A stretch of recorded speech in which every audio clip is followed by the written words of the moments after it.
Good evening.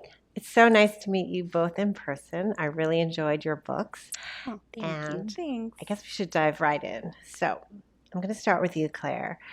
Your book, Bad Influence, is about a social media influencer who is living a double life. She doesn't tell her parents what she's doing online, and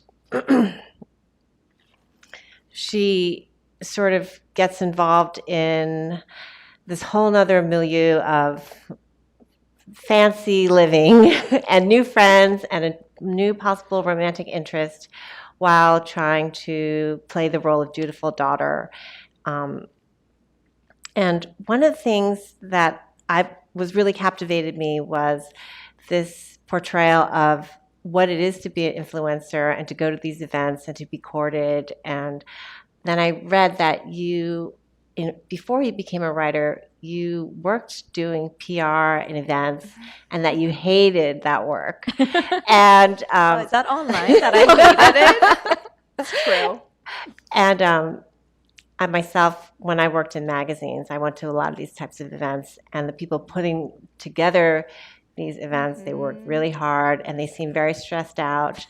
And I'd love to hear a little bit actually about your first job or your job as a PR person before becoming a writer. Sure. I truly hated it. Well, tell us what kind of things you had to do. My life really felt like the Devil Wears Prada. I've said this so many times, and I wasn't even the one that came up with that. So that's how you know it's accurate. Like my friends would look at my life and be like, looks like the Devil Wears Prada. And I think I spent more time in department stores than I did in my actual office.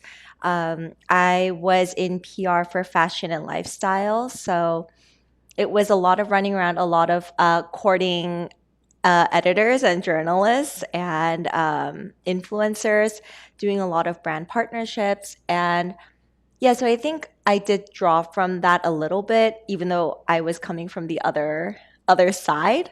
And I don't know, my one of my closest girlfriends works in PR, and she's always like, I love it so much. So you know what they say, there's someone for everyone. There's some job for everyone. And it was not the job for me. I eventually switched over to tech and cybersecurity and like ad tech, kind of tech driven side of PR, and that was a lot more manageable. And people were a lot nicer. Got it. Well, what kind of clients did you have? In fashion? Yeah, in fashion.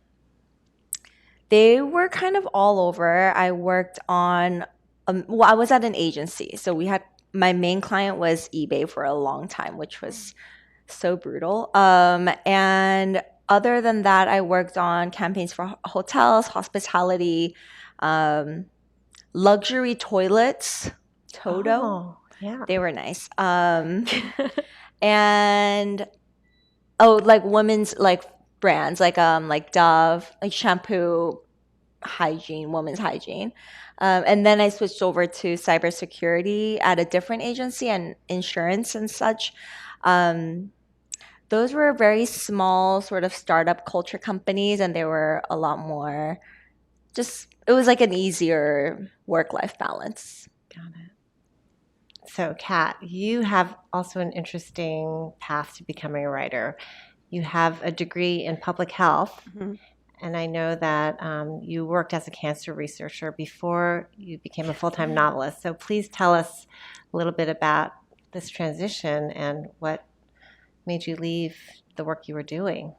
Yeah, well, I don't know. Did we talk? I feel like Claire and I did an event earlier before at the Korea Society with Mary H.K. Choi, and we talked a lot about kind of like the expectations as like daughters of immigrants, or like the person who's like first immigrated to the United States. And I think like it just sounds very parallel in the whole idea of like we went into fields where there was security, right? Like there was safety, there was a sure paycheck at the end of, every 2 weeks.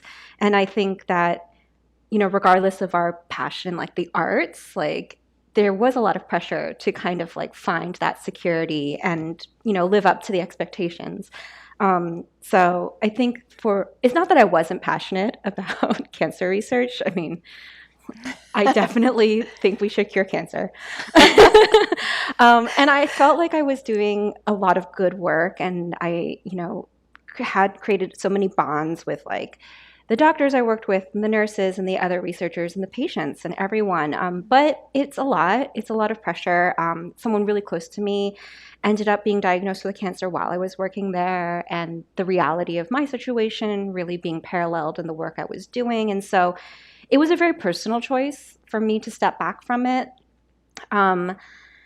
And I think, when you kind of realize like this path that you've spent so long, like I got my master's degree in public health and community education, which was a huge factor like for my clinical research, because I was working with patients and their families and educating them about the research.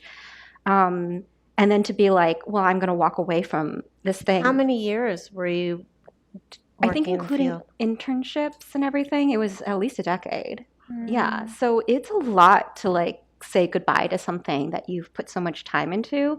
But I will say, like, I never had given up my passion for writing. Like, I loved it ever since I think you have had a similar story.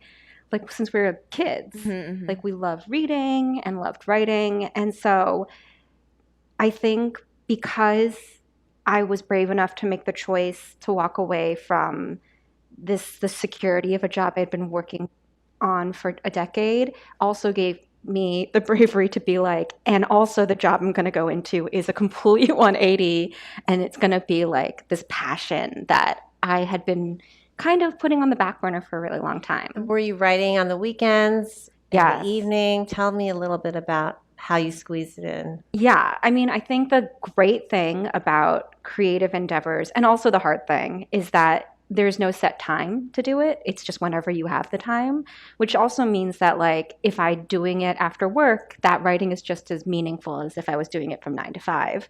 So yeah, it was kind of my escape. Like near the end of working in cancer research, when I was really getting burnt out and really feeling the weight of it, it was my escapism, like from all of that. And so I very much leaned into like anything that didn't remind me of the seriousness of my day job. Fantasy, Right, you were writing rom-coms, fantasy. yeah, all of that. So the nice thing is that I could still have my day job and pursue this passion. So I did both for a while. And like, since this is a panel about like writing novels and stuff, so if anyone listening or watching is looking to do this, then definitely don't quit your day job before you've established yourself in the publishing industry. You don't get paid for a really long time. Claire, what about you? How did you squeeze in writing, or were you writing while you were working your corporate jobs? Yeah, I was. I mean, I think every author at some point will always have a day job that they're doing until they don't have a day job, and then writing is their day job. I think for me, it was not like the hours that was the hardest. It was sort of like believing in a future of writing being my possible reality. At the time, I was in my early 20s, and like, yes, you can work anytime, but there's always a cost, right? And like for me, the cost was social things. And that was really hard because all of us, I had just gotten plugged into, a big group of friends, and we were sort of, everyone is young, 23, 24 years old, and going out a lot, making memories. Every weekend, they were always doing something. And the choice to not go to that and to say like, oh, I actually have to like work on my draft, when I didn't have an agent, I didn't have a publisher, I didn't have anything going for me in terms of the promise of publishing a book. And I think that to me was the hardest part. Obviously, I'm never going to quit my day job when I live in New York City and don't have any future income. So that was like a no-brainer, right? It wasn't like I was like dreaming about not working and just writing all day. Yeah, and so I remember this one conversation. He's not a bad guy, but he's a very blunt guy. Okay. And he was like, "Oh, like, you know, what if nothing happens of this?" And I was like, "Don't you think I'm thinking of that all the time?" Because then we would hang out, you know, whatever next weekend, and they would talk about what they did a few days ago, and I wasn't there, and that sort of like FOMO when you're 23, it's big, right? We're all a little older, more secure, more comfortable in our skin, but I would say that most of us probably didn't feel as secure, right? Straight out of college. And to bet on yourself, and to know that like, okay, so if like nothing comes of this, I'm just gonna have been like holed up in my room, with nothing to show for it, and my friends will just get closer and closer to each other, and I will just do nothing and have no friends for the rest of my life, which is obviously super dramatic, but that's like where my headspace was. That to me was the hardest part, to believe in myself, even when without malintent. Some of my friends were kind of like, do you really have to, like, just do it another day? And to get into that rhythm of like, no one is going to write this book except for me, and no one is going to tell this story, and whether it's a good story, bad story, I get an agent or I don't, like, I needed to do it and figure it out. Yeah, and so it was a huge relief when eventually, many years later, it came to fruition. Yeah, nice. So, Kat, tell us, I know you're a big reader since you were a child, and I always love to ask writers, what books did they love reading when they were growing up? Oh, when I was really, really young, I was obsessed with this series called The Animorphs, and it's much older. The covers But were scary. The covers were terrifying, and they're for the kids. Animorphs? Yeah. Do you remember this series? No. It was by K.A. Applegate. She Oh, writes yeah. as Catherine Applegate now. But it was like it was sci-fi about like these parasitic aliens are like taking over the earth like secretively, because they like burrow. They're like slugs that burrow into your ear and they take over your body. And so like the rebel aliens have like morphing technology that they lend to these human children so that they can like morph into animals, and fight the bad aliens. They're called Yerks. Anyway, it was. I see where you get the fantasy. Yeah, love. We should explain that your first novel, Wicked Fox, is about the gumiho, right? Yeah. I guess there's not There's an guess element there's- of I didn't even animals think about morphing that. into humans and Animal vice that versa. lures men and then kills them. I mean, that's Yeah. pretty. Yeah. You know?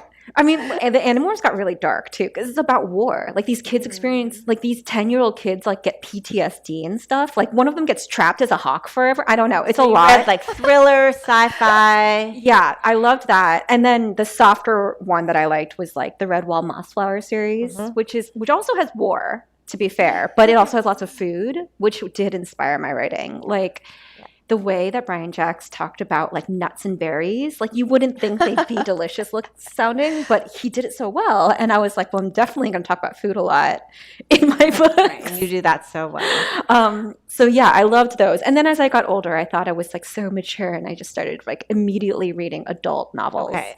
I was curious, did you read YA as a kid? I think YA, as we define it now, didn't exist like in that iteration when I was like middle school, that era where like I would have really gotten into it. So it was more that like I did really love romance, but it was adult romance. I was reading like Nora Roberts and Danielle Steele. Right. And So stuff you like skipped that. over, I mean, I'm older than you, did. so my generation, the romance was like Sweet Valley High. Do you know those books? I did like Which are YA is really- YA, right? It's yeah, YA. I guess it's YA. Yeah, But it's it's very also tame chapter vibe. book, though. Right. Yeah. But and there's very romance driven, like a soap opera. But if you think about it now, you couldn't have picked a whiter series. They were just so blonde and blue eyed, and they lived covers in were like California. Yeah, hair down and to your but waist. that's really kind of what was available. Yeah, I mean, I guess like They were entertaining, I guess, but Yeah. it's funny Babysitter's now. Club There's so was much. the only Asian, right? There's yeah. a lot of options now. It's really Yes, changed. thank goodness. So many options. Yeah. But that was about it. What about you, Claire? What did you read when you were a kid? My kid favorite, like when I was in early elementary school, was the Jeannie B. Jones series, Oh, like a yeah. first grade. Yeah, I really loved her rebellious nature. She was very strong-willed, very defiant, spoke her mind, and I feel like from a young age I knew that I felt similarly, but maybe I couldn't express it as much. So I found a lot of comfort in those books. As I got older, I actually did like, Babysitters Club, Sweet Valley High. That I was not a scary book reader. Animorphs isn't scary. It's not scary It's not- because it's not like I Goosebumps. do remember the covers, and like it would look Covers like are very like terrifying. evolutionary. And Goosebumps, yeah, with like the dripping slime. So those were books that I didn't read. Yeah. Boxcar Children. I Yeah, loved that was a Boxcar good one. Children. Yeah. I But loved there that weren't one. a ton of Well, you grew like, up in series. Korea, right? Mhm. So tell me about your education and what kind of schooling you had. Did you go to American school? I went to an international school Okay. for high school. I was homeschooled for middle school, and I went to a Korean public elementary school. So every stage was sort of So vastly different. Are you equally fluent in Korean and English? Conversationally, I feel not, I wouldn't say equally. I think as I've left Korea, and then married a guy who doesn't speak Korean very well, it's like kind of plummeted. But conversationally, I feel fluent in Korean, but I wouldn't say I could write or understand like That was my 'cause question. You have never I've tried never to worked write in Korea. in I've never Korean, worked like in Korea. writing. I never wrote a book in Korean. But I know I have my roots because every time I get angry, I start speaking in Korean, and Do you then dream in? I do dream in Korean, Right, but I because have you dreamt in came English. to NYU when you were 18, right? You came, so you really pretty much grew up. I grew up in Korea. so- Yeah, right. I had a few years in California, but like to learn English, and then after that, I was born and pretty much raised in Seoul. And Kat, you grew up in Florida, right? I did. I was born in Boston and then moved down to Florida when I was pretty young. Yeah. Okay. And that's where you were until you went to college, which, Yeah, until I went to college in New England. right, you went to Wesleyan, right? Yes. Very Mhm. So, and what kind of did you have a very traditional Korean family? I know there are not a lot of Koreans where you grew up. What was that like? No, Central Florida is not a bastion of Korean And how did you end culture. up there? What did your parents There was do? no income tax. Oh, That's how I is that why? ended up- Is that why? Do they have a business? No, my dad had a business, and then just through certain situations, he ended up like parting ways with his business partner, and was like, "Okay, let's go somewhere where it's not as expensive," because he was going to start a new business. And he decided he sat me and my sister down, and he said, "Okay, girls, you can choose where we move. We can move to Arizona because we had family there, because there's no income tax there, or we can move to Florida, and Disney World is in Florida. So what do you think? Like so funny. a 6-year-old and a 3-year-old are going to choose?" Of course, we chose Disney World, and I think He wanted you to choose. I think they that. wanted us to He could've- choose. He's not. I agree. Lord. Yeah. So that's how it. And did you grow up ended up. speaking Korean? My mom was fluent in Korean, and so she would say things to us in Korean. But my dad is like your husband, so he kind of like had the Korean taught out of him when Okay. he was a kid, Okay. and he came back to America. So he didn't really speak. He would only say like things to us in Korean when it was a command. Like "Barika," like that kind of stuff. So we spoke Konglish, Yeah. and then when I went to public school, I thought these words were just other ways to say things. I didn't know it was a different language. Interesting. And I went to public school, and the kids made fun of me for saying Korean words, and so then because you didn't have a ton of Korean community around you, so Yeah. you didn't really. Exactly. And it was just my family. And they would, and even my aunts and uncles and grandparents, they would shift so seamlessly back and forth between speaking to us in Korean and speaking to us in English that I just thought like these words all flow together, they go together naturally. And so then when I went to school and the kids like made fun of me for using Korean words. I told my mom I didn't want her to speak Korean to me anymore. And so how did you end up writing such Korea-centric books? Because it sounds like you grew up, in a really non-Korean community Yeah. with not even parents who weren't totally both fluent, Mhm. way less Korean than, for instance, me. But I know nothing. Like your books are very steeped in legend, history, language, culture of Korea. How did you just do a ton of research and get personally interested in learning? I think a huge part of it was that. I mean, it was interesting. It's interesting because my dad's side of the family all still lived in Korea. So we would go to Korea a lot when I was a kid, so that we could like see my grandparents and his cousins and everything like that. And so there are there's certain things about, like the Reply series, like the Reply Mhm, and the 1994. mhm. When I first watched Reply, the 1997, I felt like this intense nostalgia because I had been in Korea like in 1997 and I was old enough to remember that time. And I was like, oh my God. And it was so unexpected. So I do really appreciate, we were actually we were talking earlier about taking your kids like to Korea and my nieces to Korea and letting them have those like childhood experiences. And I never appreciated it when I was a kid, but now as an adult, I'm like, oh, thank God my parents did that. We should talk a little bit about your new book because it's very different from the first two, Yeah, which yeah, is set in the K-pop world. Yes. And so when I read your book, I felt like it was a whole universe of, I mean, the way that the companies work and the housing works and the training. Mm-hmm. Like I felt like you really were showing me the inside workings of that industry. How did you choose that as a topic? Was it really just being a big fan of K-pop and K-dramas and then doing a ton of research? I think a huge part of it was that. I will say it was a lot easier to write this book, even though it was steeped in more real world facts than it was to write like Wicked Fox, because with Wicked Fox, I did a lot of research. Like I had known the original myth of the Kumiho from when I was a kid, but I didn't know like too many details about it. I just knew like one Kumiho story. And so I really wanted to like do justice to that kind of history. But then at the same time, anytime someone was like, I've never heard that, I could be like, well, it's a fantasy, so I made it up, which we're allowed to do as creatives.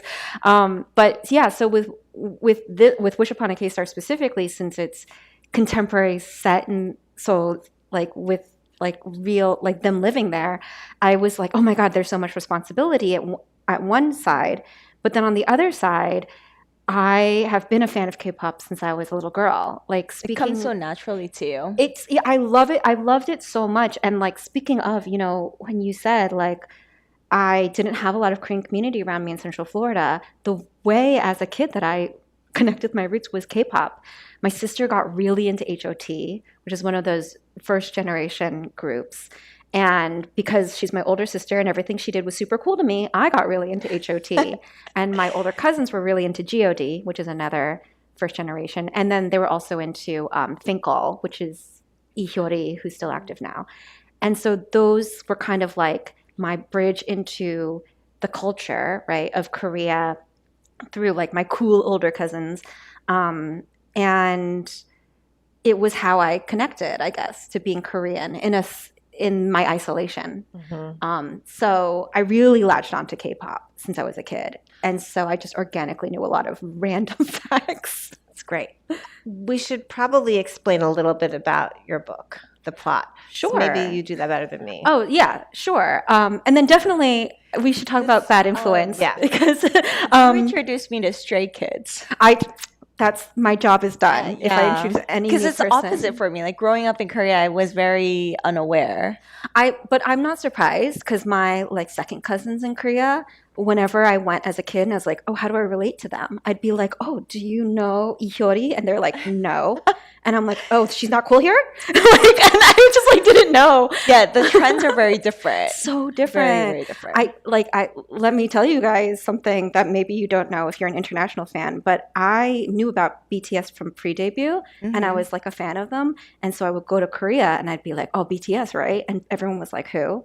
Wow. Like no one knew who they were at the beginning. Yeah. And now, of course, they're like the symbol of Korea. Yeah. But it was so interesting. It was so interesting. But okay, so let's tell people what Wish Upon a Star that would is. make sense. Wish Upon a K-Star is a spin-off of Once Upon a K-Prom. They're both about this. They both kind of center around this one boy group called WDB, and they're like global pop stars, very BTS coded. And the member in Wish Upon a K-Star is like the very gregarious, charismatic one who like everyone gets along with, and he always makes the funniest jokes, and he knows like 5 languages because he was like, you know, he lived in France, he lived in England, he lived in China, he lived in Korea, so he's like lived all over the world. He's very global, and everyone loves him except for one person, and that's the girl, the main girl, who was a trainee with him in the same company, and she had a huge crush on him as a kid, and he kind of broke her heart. And so she's like, I hate him. But they get kind of caught up in this potential scandal. They're caught fighting on camera at this K-pop festival, and they're both have very recently had to deal with other scandals, so this is not good. And so their company decides, okay, to show everyone like you don't actually hate each other, you're not actually bullies, we're going to make you go on this like fake dating reality show, which in my book is called Our Celebrity Marriage, but it's based on Uri 결혼했어, which is like We Got Married in Korea, which I loved that show. And it takes 2 celebrities and it just forces them to pretend like they got married and do married stuff. Like they have to decorate their newlywed home and plan a wedding. And of course, they end up falling for each other as they're doing this. Right. It's a romance, so that's not necessarily It's very surprise. juicy. I recommend it to all. I think I took notes on some of the elements that people would love. So there are a lot of first loves, one-sided crushes, fake dating, which is big in Korean plots. I don't know why, but you can never get enough of the fake Korea dating. makes a scandal out of everything. Yeah. Like the fact that like in Western, like in Hollywood, 2 celebrities fighting, it's no one cares. Yeah, you it know, actually, but in Korea, it's great for them. It gives them publicity. Yeah, but in Huge. Korea, it's like, oh my God, no, like there's no bad blood. Trust us, we're actually together. We're all best friends. Like I do think bully culture in Korea is different than in America, and I do think that taking it seriously is important. But if you said like any celebrity in America was a bully in high school, no one would care. Yeah, Like it would, but literally being accused of being a bully in Korea, you could lose your entire career over it. Right. Your protagonist, that's her big challenge is at the very beginning. Yeah, she's is that being there's branded as a rumors. bully. Yeah. And it could be career ending. And I think the thing that I really wanted to show, and I think actually this could be very similar to some of your themes in Bad Influence, is the idea of how like the public rumor that spreads about a person who's in the public eye, especially if she's a girl, can like have a life of its own, and it can affect your reputation whether you ever actually did it or not. And that's something that I thought was really important to kind of explore. Because in my first book, the girl main character is not a celebrity. So she doesn't care about her online reputation. But because the girl in this book is a celebrity, it's a huge factor for her. And Claire, the idea of private life, public life it's a major theme of your book. Is this something, tell me a little bit how you developed the book. So for background, my book Bad Influence is about a teenager who is an influencer, and she claims she doesn't want to be, but that she finds it the most lucrative option to help alleviate her family's financial situation. She feels like the second mom in her family she feels like her mom is irresponsible with money, and she feels bad for her dad. So she sort of wants to help the family. But they're really strict Korean parents who won't let her do anything except go to school and study. So she can't take a traditional like high school job of working at a bubble tea shop or whatnot. Yeah. So then she leans into the influencer world where she could do it from her room, from anywhere else, and her parents would have no idea because they're immigrant parents who don't know anything about social media. I think the idea of like hiding and leading that double life, besides the obvious of like her parents can't know about it, is that I don't think I'm alone in feeling this way, but I know that most high schoolers, and possibly especially those from strong cultural influences, there's so much expectation on how we should perform and what we should lean into. And there's this like undertone of pleasing your parents through everything. Yeah. And I think that was, for me, it didn't make sense to write a book where like her parents would be like, my God, you're an influencer. That's amazing. Right. And like even me, like I don't consider myself like such a Korean parent, but like if that's what not even 4-year-old daughter in 15 years is like, I want to be an influencer, I would be like, absolutely not. Like, get a real job, please. Yeah. So you take that minus, a generation, they're even more cutthroat and conservative. So it only made sense that there had to be that divide. And because at the core of it, Charlotte, the main character, she doesn't feel comfortable with her parents in a like emotionally healthy way. Yeah, and it mostly centers around family, I think, and the weight that we feel, that children often feel from parents, that parents I don't think are aware of. You also have a really compelling family story in your first book, Yes. which is, I think, just out in paperback. Is that right? Yes, that's Okay. right. Came out the same day. Yeah, I wasn't trying to make that family related. Right. I was trying to just focus on other things, but it just finds its way in there. Yeah. It's such a huge part of like your identity too, though. So I think like for any writer, it's gonna Yeah. like seep in, like you're deeply rooted. I definitely did not. And in your own life, have your parents been supportive of your writing career? Did they have dreams that you were going to be a diplomat or some professor? Or like what was the expectation I think for my you? mom was like pretty realistic. She was like, I don't think you'll ever be a diplomat or a politician, but I did want to be a teacher and or a writer, both of which they said no to. And they said they wouldn't pay for my college. And so, but like no bad blood. It's good. But NYU, it's not free. And they were very adamant that like, if you're going to go to a private university, then you need to pick a major that is just acceptable for any corporate job. And so that's why I chose media, because it felt the closest to writing. They also didn't allow me to do journalism. And so because they said that was too specific, you needed to enter into your post-college years with a wide base of many jobs that you can apply to. So it really was like, future job security mindset. Yeah. And so I didn't think that I would ever end up in like a published author world. And I don't regret the major that I chose per se, but it was just a very roundabout way to get here. Kat, what about you?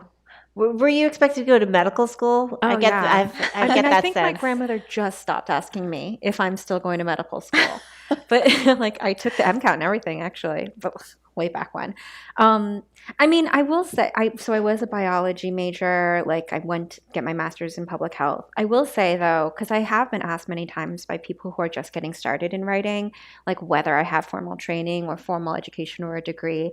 And my answer is you do not need that in order to get into writing. It is definitely a field and a profession that like does not require that. It's just about like you practicing the craft in any way that you can. And also just like reading a lot too. Like I think more than having any kind of study I could have done, like the fact that I've been just reading books so voraciously since I was a kid is what made the step into actually like writing down my stories a lot easier. Um, and now like I still try to read as much as possible. It gets hard sometimes because you get busy, but no, I think you don't have to have had a creative writing background in order to do it. So Okay, so I want to ask you both about community because I know that's so important for writers, especially getting off the ground and finding support in a very solitary field. And Kat, you've done so much community building because not only have you been obviously writing your books, but you had a podcast. I think you recorded 122 episodes, Oh, something wow. amazing like that. I looked I didn't even know that. for called Write or Die Yeah. with Like write, WRITE Right. or die. Yeah. with another author, Mhm. and you also are active in what is it? We Need Diverse Books? I volunteered with them a lot. A great organization. Actually, found one of the co-founders is a Korean author named Ellen O. Amazing writer, amazing person. Yeah, so Who I've have been some of the people who've helped you and supported you in the community? I mean, definitely Ellen. She's amazing, and she's the type of person who will stick up for like anyone. Like And did you meet her early on? Okay, so the lore of my background with Ellen actually is that my cousin's also an author, Axio. Her latest book is The Floating World, and Ellen was Axie's babysitter when No she way. was a baby. Yes, because she's married to my uncle, Axie's father's best friend's brother. Okay. It's like the Korean community, American community, is such a small world. That's amazing. Yeah, it's Well, you definitely kind of had, and wild. you had a cousin, a peer, who was also writing. So you have, Yeah, your yeah. cousin itself. So I didn't personally know Ellen until I was an adult, but like she was a great supportive resource, and I think I'm very, very lucky that I kind of had that like avenue into like someone who'd already experienced it. But like, I mean, she had a whole job before writing too. She was a lawyer, so she's like been invaluable emotionally and as support. But there's like a lot who've come before us that are Maureen Gu, amazing Korean American writer, and she's so funny. Like she writes the funniest contemporary romances. She's amazing. She's amazing and super supportive. Cindy Pan, she's a Chinese American author, and like I like do realize that I am only naming Asian female writers, but I think like that goes kind of under the theme of finding your community. And when I first started getting into the writing world, there were barely any Yeah. traditionally published Asian modern writers, like especially in kid lit. I think most of the ones that like existed like before my time were more in the adult space. So it was kind of like so important to find like those few voices that were like this is the very specific like experience of what it will be like to be an Asian woman in publishing. I think we have to go to questions, but before we do that, Claire, tell me about some of the mentors or supporters. I know you mentioned that Frances Cha, and she's been like an auntie to you. Yeah, she's been huge for me, like emotionally. Just always offering, like, if I need a moderator, if I have any questions, if I want any connections, always wants me to come join her for things. And it just, like, I had only met her once, and she was We should mention. So she's the author of If I Had Your Face. yes, Right? and the Tokebi books, the children's picture books. Yeah, it was just a very warm and inclusive welcome. And I would also say Maureen Gu. How did you meet Maureen? How did I meet her? I actually, Oh, Maureen, I met before I was even a published author because my teacher and Maureen were both YA authors. And my teacher was white or is white. She's still white. She's still white. And I was the only Korean student in her class. And so she had asked Maureen, before one of Maureen's YA contemporary books came out, she asked Maureen to send an arc to me and like help inspire me. And so that's how that happened. And she gave me her contact info and whatnot to keep in touch. Yeah, so since then we've just been good friends, and we're both moms. So we just keep in touch in that way. I love all these networks. Yeah, so it's been a really warm welcome. Okay, so I think we have some questions now. If you have questions, you can raise your hand and we'll bring the mic to you. But if you don't, I'm going to start with the questions from the viewer. One is about social media. Even though you write about influencers and you guys are also influencers yourselves, so how important it is social media in your career at this point? I hate social media. Do you want me to hold your hand? I thank you for that question. I appreciate it because I genuinely really despise social media, and I hate making reels, and I hate posting things. I did a giveaway and I said it would be announced Friday. I forgot until yesterday. Like I'm just I want to be unplugged, and I enjoy being unplugged from it. And I actually did ask my publisher if I could delete it, and they said no. So I was rejected, and I was bold with my requests, and I was denied my plea. So it is what it is. I think I wish I didn't have to do it, but I think my sole motivation besides actually writing books is to get famous enough that I don't have to go on social media. That's like my one motivator. I'm like, I will just write so many books until I don't need social media, and I will just delete my account forever. That's my entire goal in life, besides being a good mom. I think that She's much better at it than me. I think that, unfortunately, especially because we write young adult and it's for teen audiences, social media has become a fact of our existence as traditionally published young adult authors. I think at the beginning, because I do kind of remember the before times, being a reader and a fan before social media versus being a fan and now an author after social media. And at the core of it, the idea of having access to these people that you admire and being able to ask them about their process and being able to fan about their work and to find other fans of their work is an amazing thing. I think it's beautiful, and I love the concept of fandoms. I've always found comfort in fandoms. Since I was a kid, and I loved K-pop.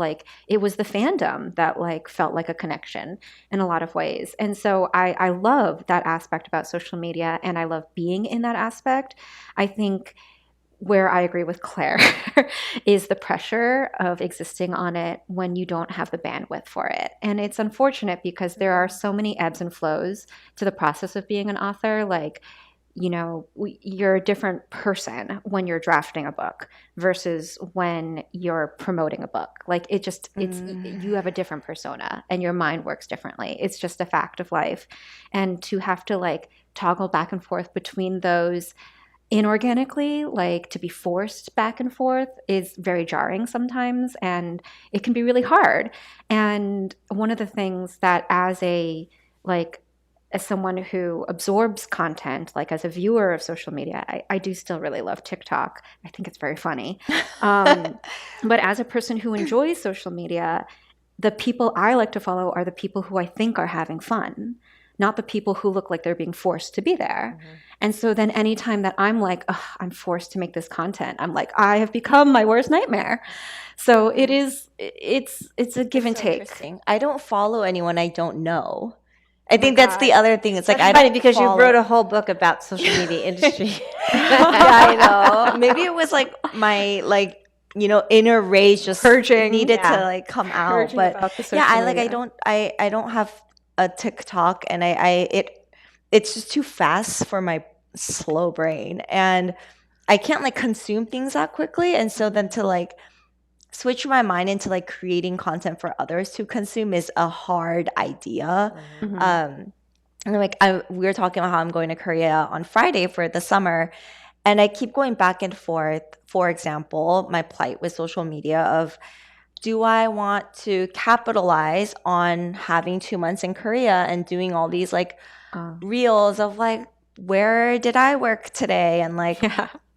whatever. Like I'm trying. My goal for the end of summer is to finish drafting my adult fiction book, and it's like, do I show that drafting process while in some beautiful picturesque cafe in Korea because like that's a great opportunity, or do I unplug because this book hasn't even sold yet, so I don't technically need to promote anything, and just enjoy actually being there and writing whenever I want.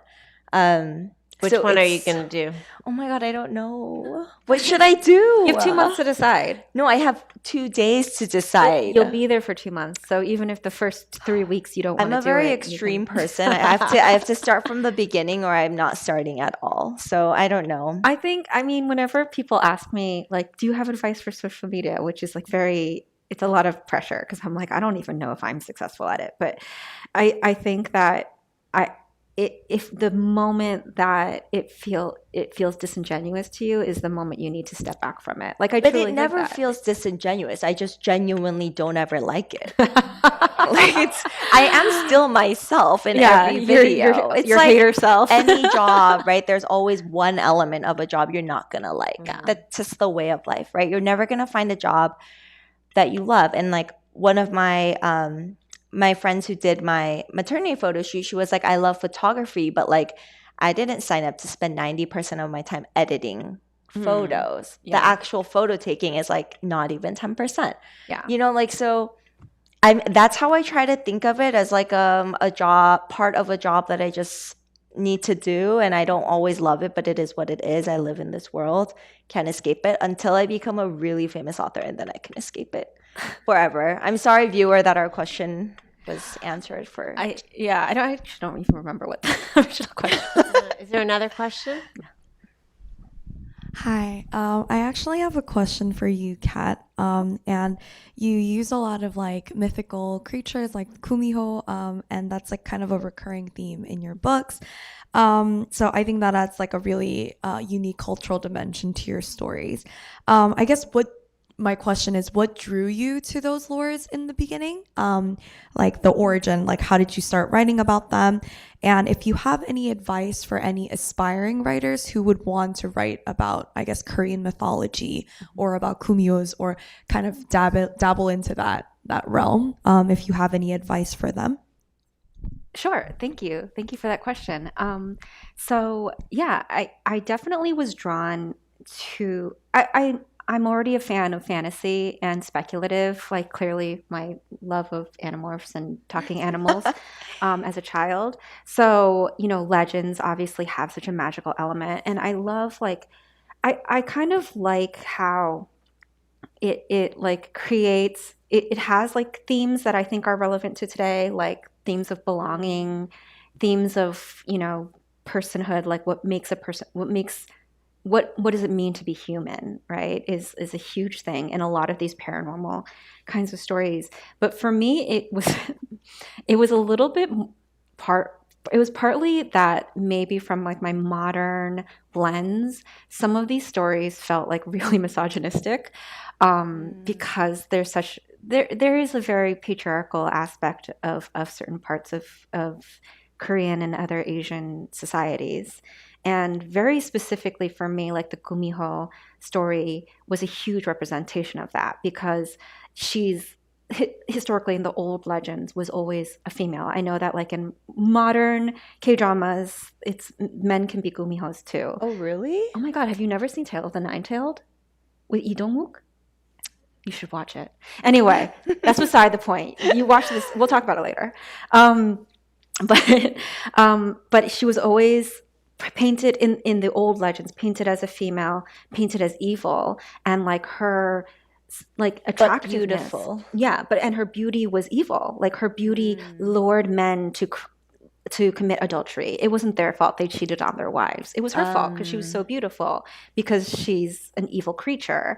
And so I was like, even when I was younger, like, and hearing about it, I was like, what, how is that her fault? And it just like really annoyed me.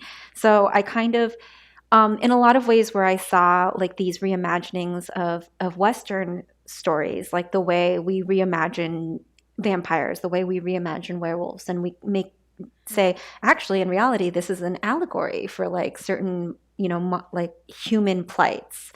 I was like, I could just imagine that, like, the reason why they painted the Kumiho this way in the day, it wasn't because of her. It was because of what society needed at the time, or they thought they needed at the time. And so I just like really kind of wanted to create my own version of that. And for the Kumiho myth specifically, for me, I definitely really wanted to tell a story where the mythical creature was, and the stronger mythical creature was the girl.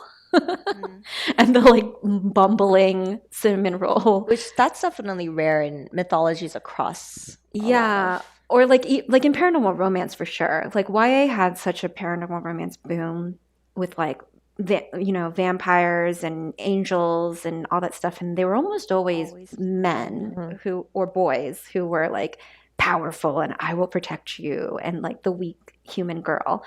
And I was like, not my story.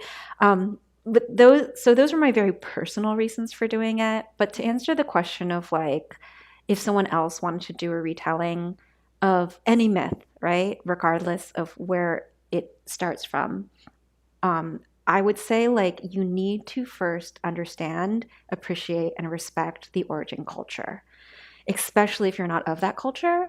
But even for me, being Korean, I'm Korean diaspora, right? So I did so much research about a lot of the history around the Kumiho myth that I wasn't taught in school. Like, that's not a thing that I learned naturally. I had to like seek it out. And I wanted to have like little interstitials of like old Kumiho stories from like history. And so that took a lot of research. And it was just about showing the proper respect to the source material, even if I chose to change it. I changed it because I understood what it originated as. So, yeah.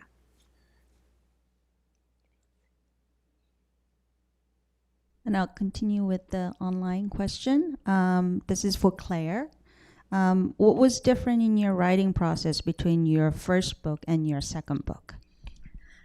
I think my second book, the writing is much stronger, thank God, because I finally let the characters sort of take over. For I guess I live here now, or for every project that I work on, I have like an Excel sheet with like a chapter by chapter outline.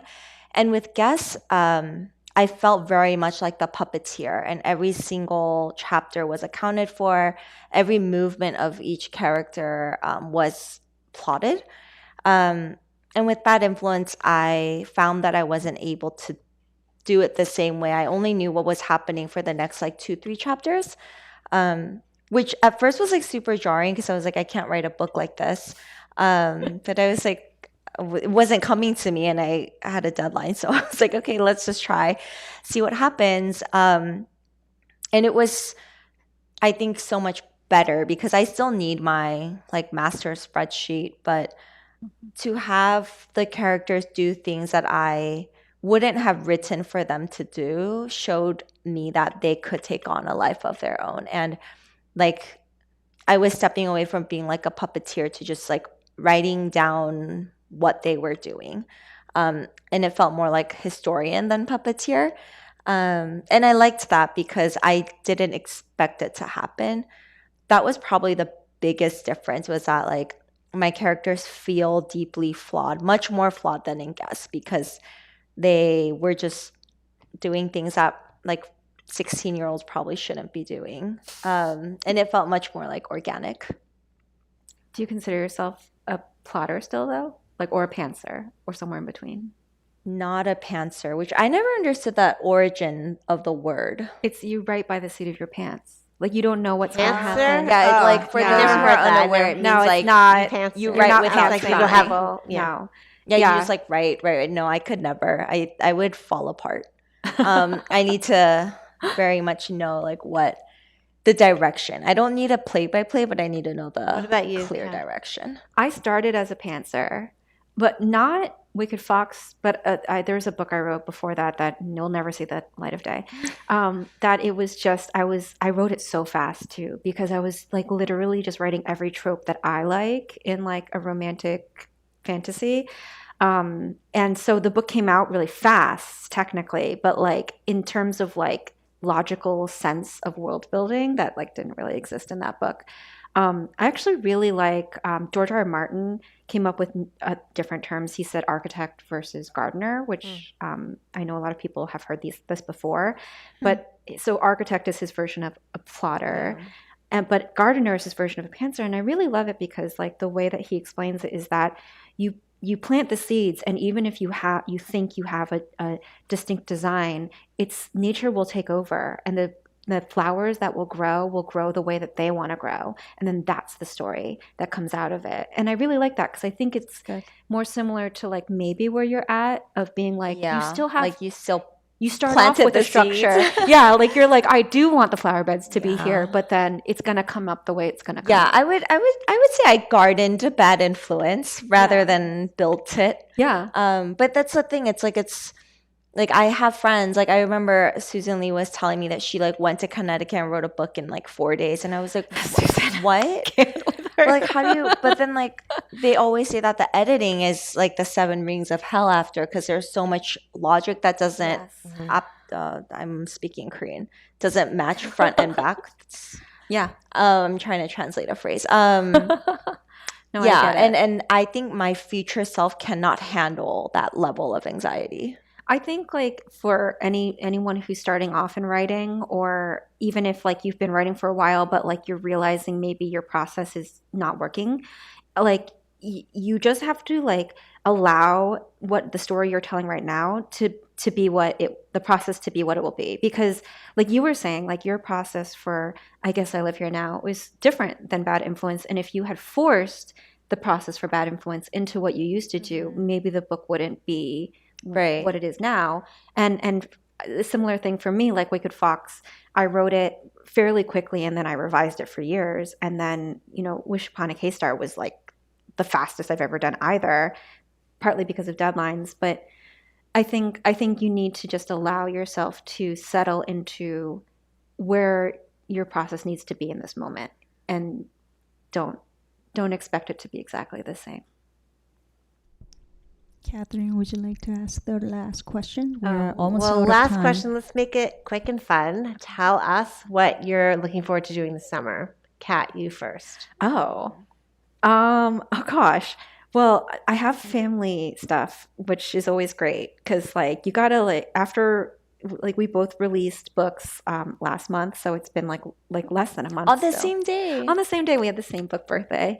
It's been less than a month since we released a book, so I think we're just starting to like taper off from the promoting your work mode.